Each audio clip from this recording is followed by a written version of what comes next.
One by One by Freida McFadden follows Claire Matchett, a mother of two who is desperate to save her failing marriage to her husband Noah. To rekindle their connection and escape their suburban stresses, Noah plans a group road trip to a secluded high-end resort called the Inn at Lake Como. Joining them are Claire's wealthy best friend Michelle, Michelle's quiet boyfriend Jack, Noah's erratic and eccentric friend Warner, and Warner's beautiful younger girlfriend Joy. The six of them pile into a rented minivan and head into a dense, sprawling forest, but the vacation turns into a nightmare long before they reach their destination. As they drive deeper into the desolate timberland, Noah's GPS malfunctions and leads them far off the main highway onto an abandoned dirt logging road.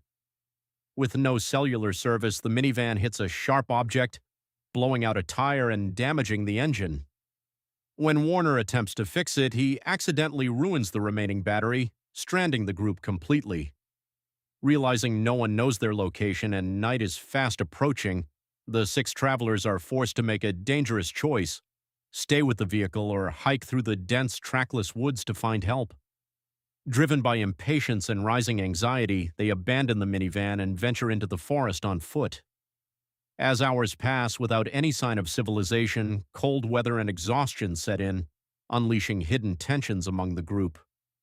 Claire harbors intense resentment toward Noah for his distant behavior, financial secrecy, and reliance on Warner, while also nursing jealousy over how close Noah seems with Michelle.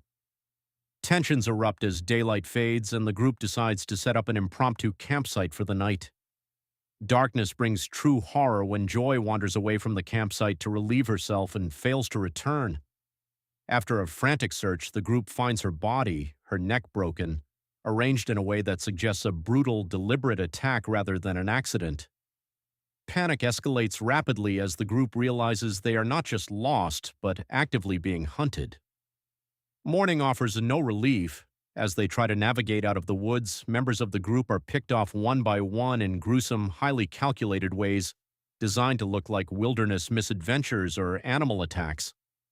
Jack meets a violent end after falling into a hidden trap, and Michelle is later found dead, leaving Claire and Noah in a state of absolute terror.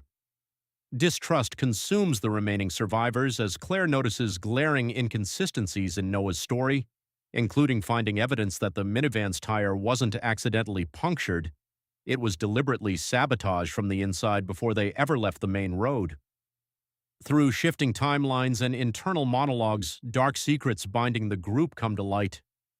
Years earlier, a horrific event occurred involving Noah, Warner, and Michelle that resulted in the ruin of another person's life, generating a deep-seated motive for blood vengeance.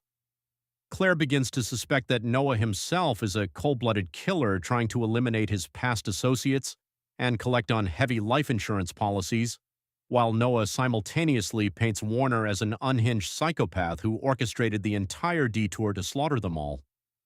The climax reaches a fever pitch as Claire, Noah, and Warner are the last ones standing in a desperate bid to survive.